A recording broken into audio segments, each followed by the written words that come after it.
ibarat istilah ya, setiap partai politik pasti punya cara dan trik khusus, entah itu untuk menang atau supaya calon yang mereka usung tidak kalah, pemirsa. Kalau tadi berdasarkan apa yang dikatakan pengamat politik kita Mas Pangi di sini, Bang Habibur Rahman, bahwa bisa jadi bahwa Partai Gerindra yang menginginkan Kang Emil untuk maju Pilkada Jakarta, karena memang saat ini begitu kuat Partai Gerindra, bahkan kabarnya bersama dengan PDIP, mencalonkan Deddy Mulyadi di Jawa Barat supaya nggak kalah saing, ya udah Kang Emil di Jakarta saja. Benar nggak? Ya, Anda yang mau bicara, apa saya yang disuruh bicara, dan tadi ngomongnya lama banget. Iya, ya, sorry, silakan. ini saya terakhir ya.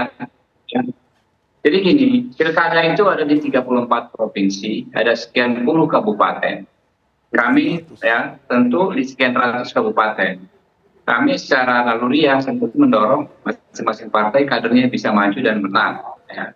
Dan karena kemarin kita ada teman-teman koalisi, kita punya hubungan baik, tentu kita saling bertengkar rasa, saling support. Di banyak daerah kami merelakan ya kader-kader partai tertentu untuk kami dukung. Ya.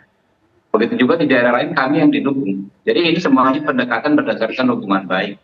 Nggak ada hal lain soal bau anyir, bau amis seperti kata pengamat tadi. Ya, ya semua didasarkan pada hubungan baik. Dan menurut kami apakah Jakarta, apakah Jawa Barat, kedua-duanya penting. Ya. Pentingnya bukan dalam konteks hanya kegerindraan, tapi kita pengen yang lebih tepat adalah bagaimana ya, karena Pak Prabowo itu kan bisa jadi presiden bukan hanya karena Gerindra, karena didukung koalisi. Bagaimana program-program yang disepakati ya digadang oleh Prabowo Gibran bersama koalisi itu bisa maksimal di masing-masing di setiap daerah, sebanyak mungkin daerah. Karena itu kita pengen Jawa Barat menang, ya bukan hanya Gerindranya yang menang ya, tapi orang atau sosok yang mendukung program Prabowo Gibran, begitu juga di Jakarta.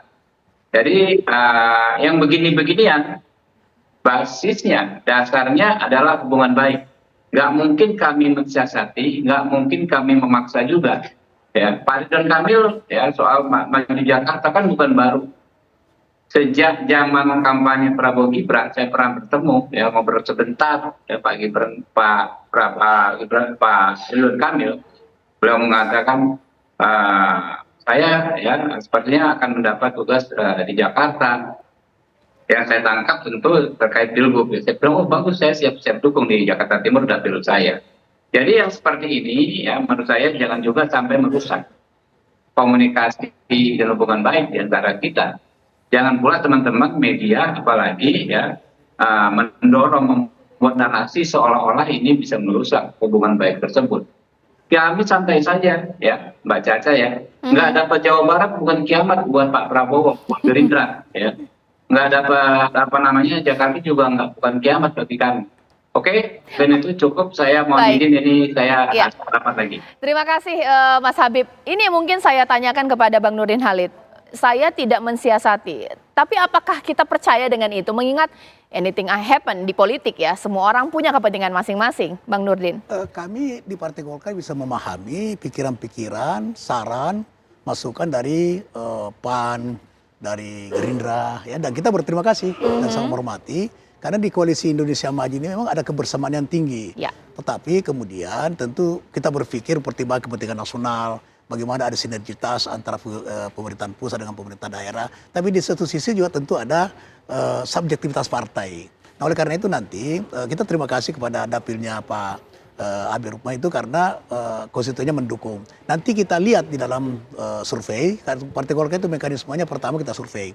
Dan survei itu 2 kali lakukan. Ini sudah tahap pertama, nanti ini akhir Juni ini kita survei lagi dan nanti penentuannya ya pertengahan Juli lah, pada akhir Juli kita sudah melakukan penetapan. Nah kita lihat kalau surveinya Kang Emil nanti ini adalah sangat kompetitif melawan kandidat siapapun di Jakarta, tentu kita Partai Golkar akan mendorong ke Jakarta. Tapi semua juga berpulang kepada Pak Ridwan Kamil sendiri. Ya Kang Emil yang pada ini akan menentukan. Tentu dia juga akan mengkalkulasi antara kehendak keinginan Jawa Barat yang sudah dibuktikan melalui survei, di mana masyarakat Jawa Barat mayoritas masih menghendaki Kang Emil. Kemudian di Jakarta untuk survei saat ini itu belum terlalu meyakinkan untuk kemenangan. Tapi mudah-mudahan survei kedua nanti surveinya kompetitif dengan kandidat siapapun, maka tentu Golkar akan memberi pertimbangan dengan kalkulasi yang matang dan berbagai aspek untuk memenangkan kami Emil di Jakarta. Oke, terakhir maksudnya kalau kita melihat kalimat terakhir yang diucapkan oleh Mas Habib adalah bahwa membawa-bawa nama Pak Prabowo. Iya betul, Partai Gerindra sukses dengan mengusung Pak Prabowo.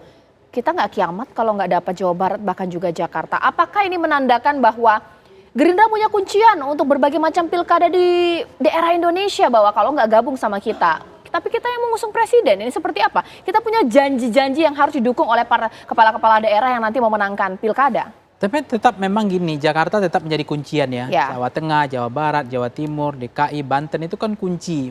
Bahkan ada juga keinginan kalah pun pilpres, tapi kalau DKI-nya gubernur kita masih bisa mengobati lah separuh kesedihan itu kan. Ada juga begitu pandangan orang, masyarakat, bukan pandangan saya. Sama juga yang saya kalau verifikasi tadi bahwa itu bukan pandangan saya, tapi itu pandangan publik masyarakat yang mencurigai katanya kalau misalnya Ridwan Kamil ke DKI, itu maka kader Gerindra Pak Deddy Mulyadi akan mudah melanggeng untuk menjadi calon gubernur di Jawa Barat. Itu bukan kata saya, kata publik. Karena hasil survei saya nggak pernah survei di Jawa Barat, itu problemnya. Apakah betul atau tidak, Cak? Yang ketiga adalah kalau kita baca Jakarta, DKI ini kan siapa yang akan menjadi lawan tanding yang sebanding untuk melawan Anies? Siapa yang berani melawan Anies? Kemudian dikatakan Jakarta sebagai batu loncatan. Nah kalau misalnya menurut saya Ridwan Kamil sama Kaisang ini lawan tanding yang tidak bisa dianggap remeh. Dan saya pikir Anies akan mengalami dua pengalaman yang sama. Menghadapi sekarang bukan lagi hanya Pak Jokowi, dalam konteks ini Pak Prabowo juga kan ada kader Gerindra. Ada Pak Jokowi, ada dua yang akan dihadapi oleh Anies. Kalau kemudian Anies tidak berpasangan dengan Kaisang. Tapi ada juga yang mendorong, ini persepsi publik yang mendorong. Anies sama Kaisang udah selesai. Udah tutup buku lah, nggak ada lawan tanding yang sebanding. Tapi dalam pilkada, apakah betul seperti itu? Pilkada kan kompetitif, dinamis. Incumbent aja Foke bisa kalah, Ahok bisa kalah, approval ratingnya di bawah 70% aja bisa kalah. Apalagi Anies kan belum 80% approval ratingnya. Kalau elektabilitas mungkin sudah di atas 50% misalnya. Tapi kemudian ketika ada hari ini ya wacana soal Anies Kaisang, kemudian Ridwan Kamil Kaisang, kemudian ada Gerindra yang mendorong Ridwan Kamil sebagai tokoh senternya, kemudian Kaisang sebagai wakilnya, dengan Golkar mungkin atau nanti dengan Nasdem atau dengan PKB. Kemudian juga ada lawan tanding yang kira-kira Anies misalnya dengan PDIP, dipasangkan dengan PDIP. Dua kekuatan itu kan juga akan membuat pilkada ini akan sangat kompetitif, sangat dinamis. Bahkan elektabilitas incumbent hari ini ya, yang tingkat kepuasannya baik Anies maupun Ridwan Kamil, itu tingkat kedikenalannya itu di atas 80%, dugaan saya. Tingkat kedisukaannya sudah 75%. Ya di DKI mungkin ya. Karena orang udah kenal sama Ridwan Kamil hampir nggak ada yang nggak kenal. Sama Anies juga begitu, tingkat kedisukaan juga begitu tinggi. Koheren korelasinya nyambung. Tetapi kalau ada yang kemudian ada muncul, apakah akan ada kuda hitam? Ada sosok baru yang tingkat kedikenalan masih kecil, tingkat kedisukaan masih kecil, tapi tiba-tiba dia menjadi kejutan di Jakarta. Nah itulah yang disebut dengan tadi akan ada DPP yang menentukan pada akhirnya. Nama-nama yang kita jangan-jangan tidak sebut hari ini gitu. Tidak menjadi santer perbincangan kita, tiba-tiba ada nama itu. Nah itu juga jangan dikhawatir, jangan dianggap remeh gitu. Jadi inilah DKI.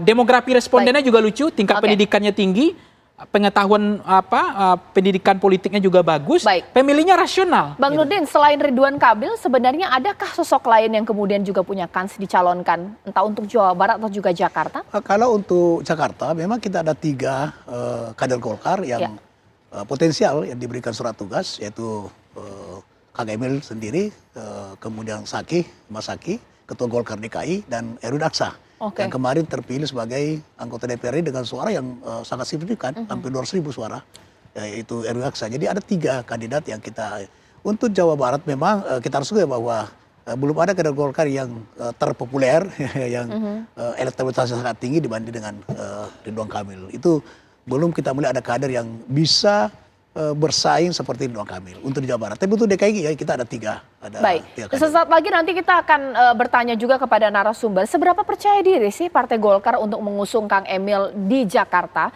sementara mereka meyakini bahwa cukup punya peluang sangat besar untuk memenangi Jawa Barat. Jikalau kalah di Jakarta untuk Partai Golkar, apa dampaknya? Sesaat lagi.